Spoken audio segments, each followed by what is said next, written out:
ব্রট to you by V Guard, co-powered by Sensodyne ও ভিমল বলো কথা কেশরী। Associate sponsor UltraTech cement.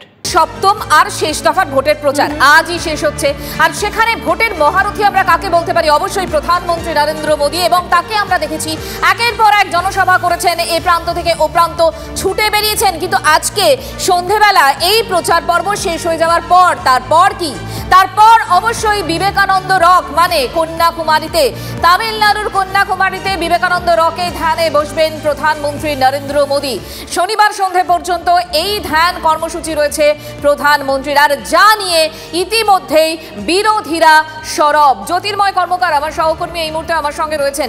জ্যোতির্ময়, বিরোধীরা ইতিমধ্যেই সরব, বিশেষত ডিএমকে, সিপিএম, কংগ্রেস তো ইতিমধ্যে কমিশনেও নালিশ ঠুকেছে। কিন্তু সব মিলিয়ে এই যে কর্মসূচি, এই কর্মসূচির ইম্প্যাক্ট কি? তার কারণ গতবারও আমরা দেখেছিলাম কেদারনাথে গিয়েছিলেন প্রধানমন্ত্রী, ঠিক এরকমই একটা সময়। দেখো, বিরোধীরা যে অভিযোগ করছে যে আদতে প্রধানমন্ত্রী নরেন্দ্র মোদী তিনি এই ধ্যানের মাধ্যমে তিনি প্রচার একটা কৌশল তিনি নিচ্ছেন। সাইলেন্ট পিরিয়ড অর্থাৎ বিকেল 5টার পর যে সময় প্রচার শেষ হয়ে যাবে সেই সময় থেকে নির্বাচন পর্যন্ত পিরিয়ডটাকে সাইলেন্স পিরিয়ড বলা হয়, এবং নির্বাচন বিধি অনুযায়ী এই সময় কোনো প্রকার প্রচার করা যায় না। প্রধানমন্ত্রী তিনি একেবারে নিশ্চুপ হয়ে নীরব হয়ে তিনি ধ্যানমগ্ন থাকবেন, কিন্তু সমস্ত টিভি চ্যানেল তার সেই ধ্যানমগ্নতার ছবি সারা দেশ জুড়ে দেখাবে। বিরোধীদের অভিযোগ যে সেই লাইভ টেলিকাস্টের মাধ্যমে আদতে প্রধানমন্ত্রী নরেন্দ্র মোদী তিনি প্রচার করছেন, এটা একটা হিন্দুত্বের প্রচার, এবং সেই কারণের জন্যই তারা ইতিমধ্যে নির্বাচন কমিশনে অভিযোগ জানিয়েছে। কংগ্রেস অভিযোগ জানিয়েছে, তামিলনাড়ুতে নির্বাচন কমিশনের অফিসে সিপিআইএম এবং ডিএমকে তারা অভিযোগ জানিয়েছে। এবং এখনো পর্যন্ত যে খবর আমরা পাচ্ছি, ইলেকশন কমিশন অফ ইন্ডিয়া তারা এখনো পর্যন্ত কোনো পদক্ষেপ কিন্তু করেন। ফলত 5:35 প্রধানমন্ত্রী নরেন্দ্র মোদীর পৌঁছানোর কথা, এবং তারপরে তিনি বসবেন। এবং বিরোধীরা যে কথা বলছেন যে এটা আদতে একটি প্রোপাগান্ডা, আদতে একটি প্রচার কৌশল নির্বাচন বিধিকে এড়ানোর জন্য, এবং সারা 48 ঘন্টা ধরে আদতে এই প্রচার চালিয়ে যাওয়ার একটা নজর থাকবে, আমাদের নজর থাকবে। জ্যোতির্ময়, তোমার সঙ্গেও কথা হবে, আপাতত তোমাকে ধন্যবাদ। মমতা বন্দ্যোপাধ্যায় কি বলছেন, মোহাম্মদ সেলিম কি বলছেন, এবং পাল্টা শ্রমিক ভট্টাচার্যের বক্তব্য শোনাবো। উনি আগে একটা গুয়া বেছে নিন, আর নাহলে ফকিরের ঝোলা তুলে নিন, কারণ 2004-এর পরে আর মোদীকে প্রধানমন্ত্রী হতে হচ্ছে না। উনি এখন ওই জন্য ধ্যানে প্র্যাকটিস করছেন। ভালো, সেটা ভালো। দেশটা কিছুটা বিপদ থেকে বাঁচবে, দেশের অর্থনীতি বাঁচবে, বেকার ছেলেমেয়েরা ভবিষ্যৎ দেখতে পাবে, দাঙ্গা হাঙ্গামা থেকে বাঁচবে দেশটাকে। যেই প্রচার হয়ে যাবে চালাকিটা বুঝুন।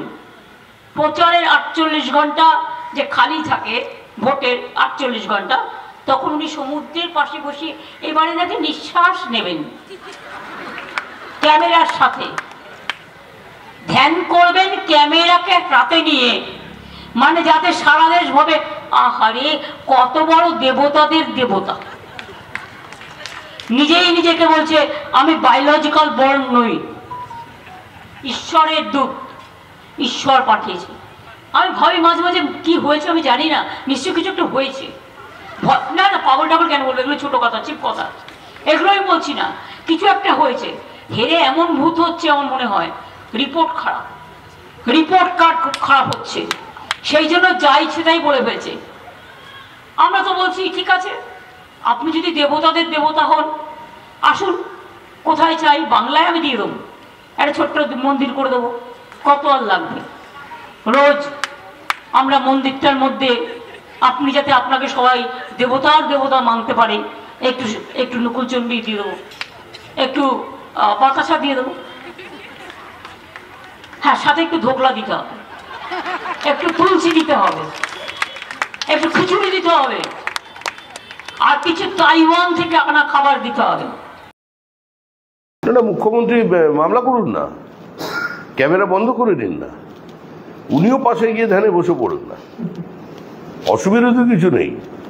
ভারত মাতার যাকে ইচ্ছা হবে প্রথম দর্শন দিয়ে দেবেন তাকে। ওনার যা প্রতিভা, মানে ধ্যানে উনি নরেন্দ্র মোদীর থেকে এগিয়ে যাবেন, এবং এসে বলেও দিতে পারবেন যে ভারত মাতা কিভাবে চুল আছড়া ছিল সেটাও হয়তো উনি দেখেছেন। উনি বলছেন যে এটা নিয়ে সাধু সম্প্রদায়ের প্রতিবাদ করা উচিত, কেন সবাই চুপ করে আছে বুঝতে পারছেন। সাধু সন্ত তো ওনার বিরুদ্ধে প্রতিবাদ করছে। সাধু সন্তদের তো এখনো মানসিক সন্তুলন হারিয়ে যায়নি। এই দেশটা তো সাধুদের দেশ, এই দেশ তো অসাধুদের নয়, চোরেদের দেশ তো নয়। তো সাধুরা সাধুর সঙ্গেই থাকবে। নরেন্দ্র মোদীকে দেশের মানুষ সাধু বলেই মনে করে। Brought to you by V-Guard, co-powered by Sensodyne O Bhimal, বলো কথা Keshari. Associate sponsor, Ultratech Cement.